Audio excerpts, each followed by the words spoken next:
नमस्कार, स्वागत है आप सभी का एजुकेशन मंत्रा में। दोस्तों, पीपीपी मॉडल से चलेंगे यूपी के सरकारी स्कूल, 11,000 स्कूल निजी हाथों में। और क्या है यूपी में ट्रिपल पी मॉडल, इससे नई प्राथमिक शिक्षक भर्ती पर क्या कुछ प्रभाव पड़ेगा। तो दोस्तों, रियल और ऑथेंटिक तरीके से पूरी जानकारी आपको उपलब्ध करवाएंगे। यूपी SSSC से जारी हुई है महत्वपूर्ण नोटिस पेट 2022 पर चर्चा करेंगे। डीआरडीओ से 1900 पदों पर जो भर्ती प्रक्रिया चल रही है उसके आवेदन संबंध में आपको जानकारी मुहैया कराएंगे। तो वीडियो में आगे बढ़ें, लेकिन इसके पहले जो पीईटी 2022 की तैयारी कर रहे हैं छात्र, उनके लिए एक छोटी सी इन्फॉर्मेशन। आज हम बात करने वाले हैं यूपी SSSC की बेस्ट बुक के बारे में, जो चक्षु पब्लिकेशन की है। देखा जाए तो यूपी SSSC पेट की इस संपूर्ण गाइड में आपको 2200 से अधिक बहुविकल्पीय प्रश्न मिलेंगे। 2 प्रीवियस ईयर के सॉल्व्ड पेपर भी प्रोवाइड किए गए हैं। इस पुस्तक की अगर हम खास बात करें तो पुस्तक में नवीनतम पाठ्यक्रम के आधार पर बहुत सारा स्टडी मटेरियल प्रोवाइड किया गया है। सभी प्रश्नों की प्रॉपर एक्सप्लेनेशन भी आपको दी गई है। यह पुस्तक ऑनलाइन और ऑफलाइन दोनों मोड में अवेलेबल है। ऑनलाइन के लिए लिंक डिस्क्रिप्शन बॉक्स में है और ऑफलाइन के लिए किसी भी नजदीकी बुक स्टॉल पर कांटेक्ट कर सकते हैं। इतना ही नहीं, चक्षु पब्लिकेशन की तरफ से आपको यूपी SSSC पेट का एक प्रैक्टिस सेट भी उपलब्ध करवाया गया है, जिसमें 20 से अधिक प्रैक्टिस सेट और 1950 से अधिक प्रश्न मिलेंगे और उनकी प्रॉपर एक्सप्लेनेशन भी दी गई है।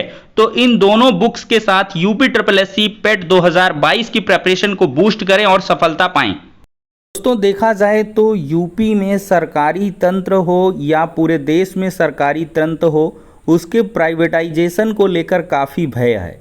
चाहे देखा जाए तो जो इलेक्ट्रिक डिपार्टमेंट है उसमें भी कई बार निकला है कि इसको निजी हाथों में सौंप दिया जाएगा, रेलवे का पूरा पार्ट ही सौंप दिया जाएगा, या जो सरकारी संपत्तियां हैं उनको लीज पर रखा जाएगा। इस प्रकार की बहुत सारी खबरें आती हैं और हर एक जो विभाग है वो सशंकित है। विभाग क्या सशंकित है, उससे संबंधित जो कर्मचारी हैं या जो प्रतियोगी छात्र उस संबंधित रिस्पेक्टिव विभाग में जाना चाहते हैं, तो उन सबके मन में भय रहता है कि प्राइवेटाइजेशन जैसी चीज़ें आएंगी तो इससे बहुत कुछ बदलेगा, और बिल्कुल बदलता है। आप लोग देख भी सकते हैं कि प्राइवेटाइजेशन कई मायनों में लोगों को अच्छा भी लगता है, कई मायनों में ये ख़राब भी है। सबके अपने अपने आकलन हैं। लेकिन दोस्तों, क्या यूपी के सरकारी स्कूल वाकई में प्राइवेट होने वाले हैं? क्या ये ट्रिपल पी मॉडल पर चलेंगे? तो दोस्तों, इस पर हम चर्चा करने वाले हैं। दोस्तों, देखा जाए तो इसकी जो हवा है, इसकी बयार है, ये अक्सर चलती रहती है। अगर मैं इसकी बात करूं तो 2019 में सबसे पहले इसकी हवा चालू हुई थी, और वो हवा जब आई थी एक समाचार पत्र की कटिंग से ये चीज़ें निकली थी, जो आपका हिंदुस्तान समाचार पत्र है, इसके माध्यम से ये चीज़ें देखने के लिए मिली थी कि यूपी के जो सरकारी स्कूल हैं वो पीपीपी मॉडल पर चलेंगे। और उसमें ये भी लिखा था कि योगी आदित्यनाथ जी इस पर खासी दिलचस्पी भी दिखा रहे हैं। ये वही खबर है दोस्तों 2019 की, और ये इस वर्ष मार्च 2022 में लगभग 16 से 19-20 तारीख के बीच इसका खूब हो हल्ला मचा था। पूरे उत्तर प्रदेश में कई सारे यूट्यूबर्स ने भी गंध मचाकर रखी थी कि यूपी में ट्रिपल पी मॉडल पर चलेंगे सरकारी स्कूल। ये दोस्तों, आप लोग जो थंबनेल है उसमें भी आपने देखा होगा। अब इसमें लिखा क्या था कि स्कूल की बिल्डिंग सरकार बनाएगी, चलाएंगे निजी संस्थान, इसके लिए विभाग में विशेष कार्याधिकारी की नियुक्ति होगी। तो दोस्तों, यूपी के सरकारी स्कूल अब पीपीपी मॉडल पर चलेंगे। इसका मतलब है सरकार स्कूलों की बिल्डिंग इंफ्रास्ट्रक्चर देगी और संचालन प्राइवेट संस्थाओं व निजी व्यक्तियों को दिया जाएगा। महत्वपूर्ण प्रकरणों में नीति निर्धारण और क्रियान्वयन में सहायता करने के लिए विभाग में एक विशेष कार्याधिकारी सलाहकार का पद सृजित किया जा सकता है। और इसमें दोस्तों इधर सुरेश कुमार त्रिपाठी जी शिक्षक विधायक हैं, इनका स्टेटमेंट भी था कि सरकारी शिक्षा के निजीकरण की साजिश कर रही है। दोस्तों, सरकार शिक्षा के निजीकरण की साजिश कर रही है। आरटीई के तहत प्रत्येक बच्चे को शिक्षा देना राज्य सरकार की जिम्मेदारी है, जिसमें सरकार अक्षम है। इससे दुखद क्या हो सकता है? पीपीपी मॉडल के जरिए शिक्षा व्यवस्था निजी हाथों में देने पर गरीब का बच्चा आगे नहीं बढ़ सकेगा। तो दोस्तों इसमें माध्यमिक शिक्षा निदेशक विनय कुमार पांडे की बात कही गई थी, जिसमें लिखा था कि पिछले दिनों अपर शिक्षा निदेशक माध्यमिक, उप शिक्षा निदेशक शिविर और सहायक शिक्षा निदेशक खेल को पत्र लिखकर ट्रिपल पी मॉडल के संबंध में तत्काल कार्रवाई के निर्देश दिए हैं। मुख्यमंत्री योगी आदित्यनाथ ने भी नई व्यवस्था लागू करने में रुचि ली है। पहले भी ट्रिपल पी मॉडल अपनाने की कोशिश हुई, इससे पहले ट्रिपल पी पर स्कूल चलाने की कोशिश हो चुकी है, लेकिन यह व्यवस्था अपनाने से पहले ही फेल हो गई थी। 2010-11 में 148, 2012-13 में 45 स्कूल स्वीकृत किए गए। इनमें से 191 स्कूल बनकर तैयार भी हो गए, लेकिन बाद में केंद्र सरकार ने योजना डीलिंक कर दी। अब दोस्तों ये आज की खबर है, लेटेस्ट खबर है, जिसमें समाजवादी पार्टी के राष्ट्रीय अध्यक्ष अखिलेश यादव ने कहा है कि बेसिक स्कूल पूंजीपतियों को देने की तैयारी है। दोस्तों इसमें कहा गया है कि अखिलेश यादव ने कहा कि भाजपा सरकार ने शिक्षा व्यवस्था को पूरी तरह बर्बाद कर दिया है। मिशन कायाकल्प के नाम पर करोड़ों अरबों रुपए फूंकने के बाद भी सरकारी स्कूलों के हालात में कोई सुधार नहीं हुआ है। उन्होंने कहा है कि भाजपा सरकार अब उत्तर प्रदेश के 11,000 प्राथमिक विद्यालयों को पीपीपी मॉडल पर अपने चहेते पूंजीपतियों को देने की योजना बना रही है, जिससे रहा सहा सरकारी नियंत्रण भी नहीं रहेगा। अब दोस्तों नेता प्रतिपक्ष ने ये चीज़ें बड़े ज़ोरदारी के साथ कही हैं, बाकायदा ट्वीट भी किया है और फेसबुक पेज वगैरह से भी ये पोस्ट आई है और पूरे समाचार पत्रों में ये खबर काफ़ी तेज़ी के साथ वायरल हुई है और पूरे उत्तर प्रदेश क्या पूरे देश में ये खबर चल रही है कि बेसिक स्कूल पूंजीपतियों को देने की तैयारी है। इसका दोस्तों काफ़ी ज़्यादा इसको जो है इस खबर को काफ़ी ज़्यादा जो है सीरियसली लोगों ने लिया भी है, चूँकि नेता प्रतिपक्ष हैं और एक बड़े ओहदे से इन्होंने इसकी बात कही है। अब दोस्तों इसमें हकीकत क्या है ये तत्कालीन सरकार ही जानती है, योगी सरकार को खुद मालूम होगा, लेकिन नेता प्रतिपक्ष इतने कॉन्फिडेंस से कह रहे हैं तो अवश्य ही इसमें कुछ न कुछ चीज़ें अवश्य होंगी। अगर दोस्तों ऐसा होता है 11,000 अगर प्राथमिक विद्यालयों को पीपीपी मॉडल पर चलाने के लिए अगर स्वीकृत या मंजूरी दी जाती है तो अवश्य ही ये भयावह सिचुएशन देखने के लिए मिल सकती है, क्योंकि 11,000 जब प्राथमिक विद्यालय ट्रिपल पी मॉडल पर चलेंगे तो ट्रिपल पी मॉडल मैंने आपको दोस्तों बता ही दिया है कि सरकारी जो बिल्डिंग होगी वो सरकारी होगी, बाकी सारी चीज़ें प्राइवेट होंगी। सरकारी स्कूलों पर सरकारों की टेढ़ी नज़र भी रहती है। 90% सरकारी स्कूल बंद करने की तैयारी है। ये भोपाल की खबर है दोस्तों, कुछ दिन पहले की ही है और इसमें सरकारी स्कूलों में शिक्षकों और संसाधनों की कमी दूर करने के लिए शिक्षा विभाग 90% स्कूल बंद कर व्यवस्था सुधारने की योजना पर काम कर रहा है। योजना के मुताबिक प्रदेश के 1,20,000 सरकारी स्कूलों में 1,08,000 को बंद कर दिया जाएगा। बंद होने वाले स्कूलों के शिक्षकों और विकास मद की राशि से बाकी बचे 12,000 स्कूलों को निजी स्कूलों की तर्ज पर विकसित किया जाएगा। तो दोस्तों सरकार का ये मानना है कि 10 स्कूल रखने के बजाय आप एक स्कूल रखिए और उसमें सारी सुविधाएं रखिए।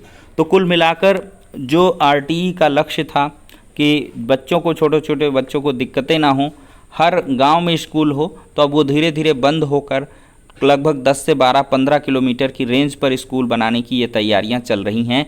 इससे दोस्तों फ़ायदे तो नहीं होंगे लेकिन नुकसान बहुत ज़्यादा होंगे। इससे जो रोज़गार है वो लगभग ख़त्म ही हो जाएगा, क्योंकि कितनी भर्तियां निकालेंगे फिर। अब दोस्तों एक खबर और दिखाते हैं आपको, संस्थान राजकीय पर फीस लेगी निजी वाली। देखिए प्रदेश में निर्माणाधीन 51 राजकीय पॉलिटेक्निक और 40 ITI संस्थानों का संचालन यहाँ भी देखिए public private partnership, PPP model का मतलब है पब्लिक प्राइवेट पार्टनरशिप मॉडल पर किया जाएगा। इन छात्रों को मिलने वाले प्रमाण पत्र में तो संस्थान का नाम राजकीय लिखा रहेगा, लेकिन फीस निजी संस्थानों वाली ली जाएगी। तो दोस्तों यहाँ पर अभिभावकों पर बढ़ेगा फीस का बोझ। तो प्रदेश में ट्रिपल पी मॉडल के तहत चलेंगे 51 पॉलिटेक्निक और 40 ITI कॉलेज। तो ये दोस्तों खबर बिल्कुल सही है। ट्रिपल पी मॉडल पर 51 पॉलिटेक्निक और 40 ITI कॉलेज चल भी रहे हैं। तो ऐसे में ये झूठ भी खबर नहीं हो सकती है कि उत्तर प्रदेश के 11,000 सरकारी जो विद्यालय हैं प्राथमिक, उनको PPP मॉडल पर चलाने की मंजूरी दे दी जाए। वहाँ पर बिल्डिंग्स तो सरकारी रहें, लेकिन वहाँ पर रिक्रूटमेंट हो गया और बहुत सारी जो चीज़ें होंगी वो निजी संस्थानों में चली जाएंगी। तो इससे दोस्तों जो भी होगा वो निजी संस्थानों के माध्यम से ही होगा, और जो जैसा करना होगा वो निजी संस्थान अपने मुताबिक करेंगे। तो आशा है दोस्तों आपको चीज़ें समझ में आ गई होंगी कि PPP मॉडल क्या है। 11,000 स्कूल निजी हाथों में सौंपे जाएंगे। ये खबर अभी अंडर पेंडेंसी है।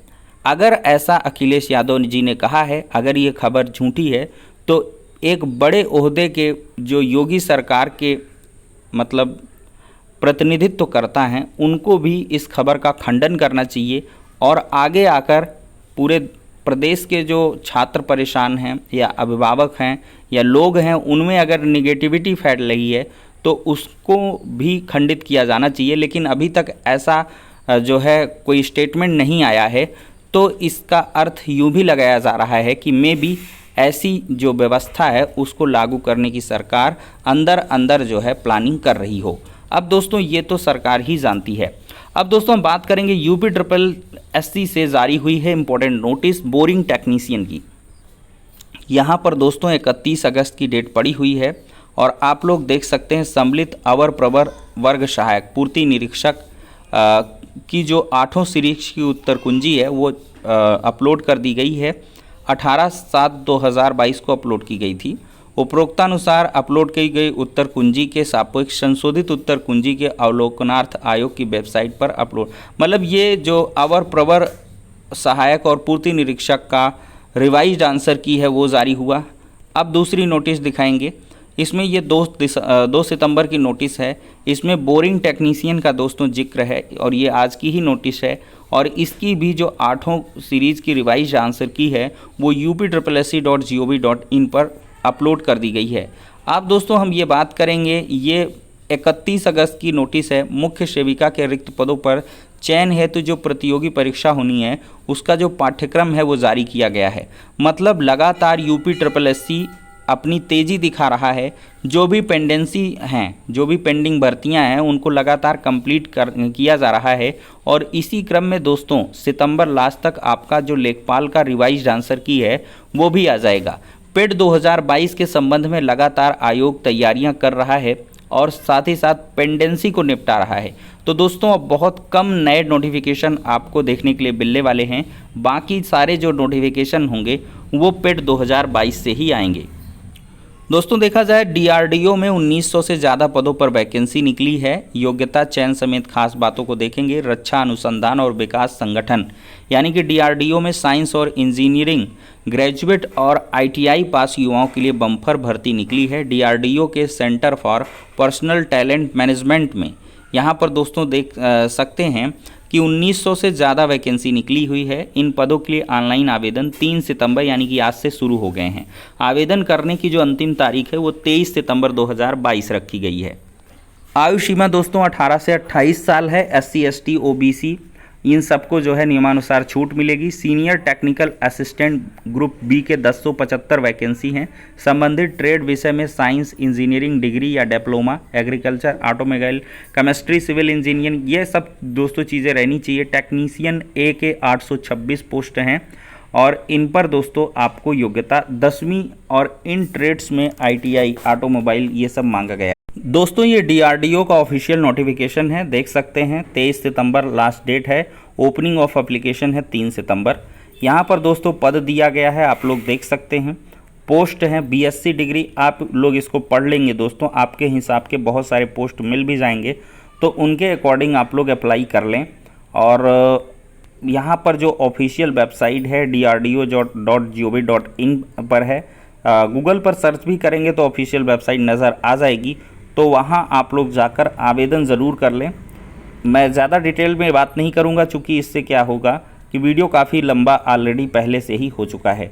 तो ये ऑफिशियल वेबसाइट है DRDO.gov.in, यहाँ पर जाएं, डिटेल तरीके से चीज़ों को चेकआउट करें और ऑनलाइन आवेदन जल्द से जल्द कर लें। तो फिलहाल के लिए दोस्तों इस वीडियो में इतना ही, नेक्स्ट में मिलते हैं।